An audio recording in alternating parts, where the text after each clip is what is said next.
6h54, la question santé d'Europe 1, Thomas Soto.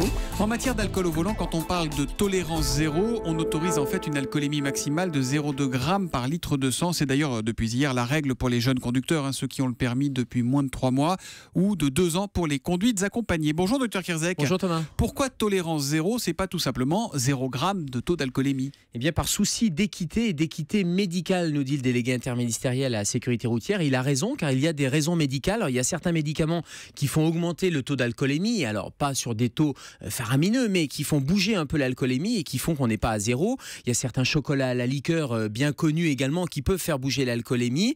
Et puis certaines jouvences de l'AB, on ne citera pas la marque, pour les jambes lourdes, qui augmentent l'alcoolémie. Mais surtout, il y a un syndrome qui s'appelle le syndrome de l'autobrasserie et qui génère une alcoolémie naturelle. C'est quoi? Mais c'est une maladie, c'est un dérèglement? C'est quoi ce syndrome de l'autobrasserie? C'est pas une maladie, c'est la présence d'une levure particulière à l'intérieur du tube digestif. Cette levure, c'est le Saccharomyces qui va transformer des sucres que vous consommez dans le riz, dans les pâtes par exemple, va transformer en éthanol, donc en alcool, et va augmenter artificiellement, non, naturellement, c'est une fermentation naturelle. Si je ne bois que de l'eau, mais que j'ai ce syndrome, je vais toujours avoir un peu d'alcool dans le sang? Alors de l'eau, non. Par contre, si vous mangez des sucres, eh bien cette fermentation naturelle va transformer les sucres en éthanol et va augmenter votre alcoolémie. Alors c'est pas une maladie dans le sens où ça peut arriver à un certain nombre de gens prédisposés qui consommeraient par exemple des antibiotiques et il y aurait une modification de la flore intestinale, des bactéries intestinales, et au lieu d'éliminer cette levure va se multiplier. Mais si on pousse la logique, on peut déclencher une cirrhose du foie par exemple à cause de ça ou pas? Non, pas de cirrhose de foie, pas d'effet hépatique. En revanche, certaines anomalies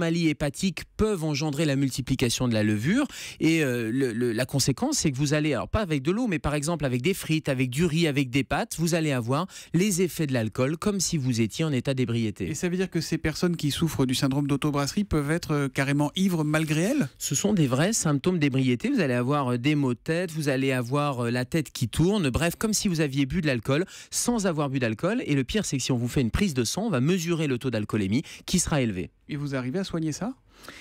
Ça se soigne avec l'arrêt de consommation de ces sucres pour éviter qu'ils soient transformés en éthanol. En fait. C'est le régime alimentaire. 2, c'est rééquilibrer la flore intestinale.